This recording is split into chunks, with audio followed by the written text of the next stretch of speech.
স্বামী বিবেকানন্দের উদাত্ত আহ্বানে সারা পৃথিবী থেকে কত মানুষই না ভারতে এসেছিলেন, তা ভাবলে আজ অবাক হতে হয়। আজ বলবো তেমনই একজনের কথা। তিনি হলেন ভগিনী ক্রিস্টিন, যার জন্ম 1866 সালে সুদূর জার্মানিতে, আর কর্মস্থল স্বামীজির সেই স্বপ্নের ভারতবর্ষ। মাত্র 7 বছর বয়সে বাবাকে হারান।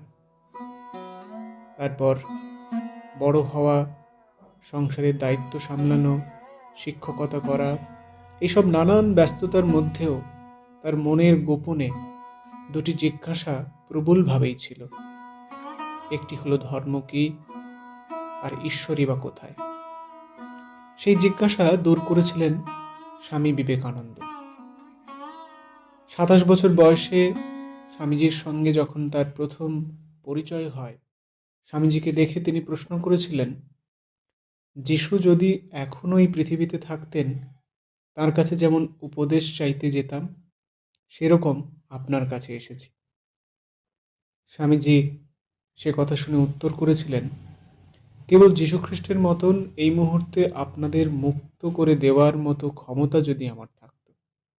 পরে স্বামীজির কাছে তিনি দীক্ষিত হন।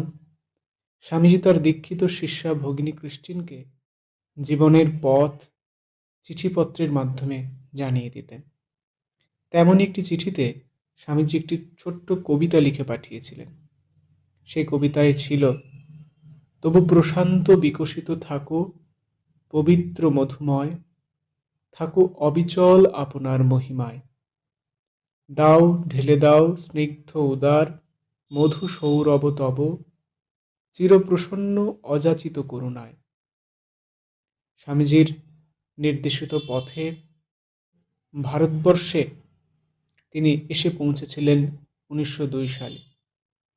ভারতবর্ষে পৌঁছে বাগবাজারে নিবেদিতার প্রতিষ্ঠিত বিদ্যালয়টির পরিচালনার সমস্ত দায়িত্বভার তিনি বহন করেছিলেন, এবং খুব স্বল্প সময়ে সেই বিদ্যালয়টি সাফল্যমণ্ডিত হয়েছিল। পরবর্তী সময়ে মিস জোসেফিন ম্যাকলাউডকে নিবেদিতা একটি পত্রে লিখেছিলেন, স্বামীজি আমার জন্য যা কিছু স্বপ্ন দেখলেন সব ক্রিস্টিন পূর্ণ করছে। ভগিনী ক্রিস্টিন, যার জীবনে ভক্তি আর মানবতা ছিল সত্যিকারের ধর্ম।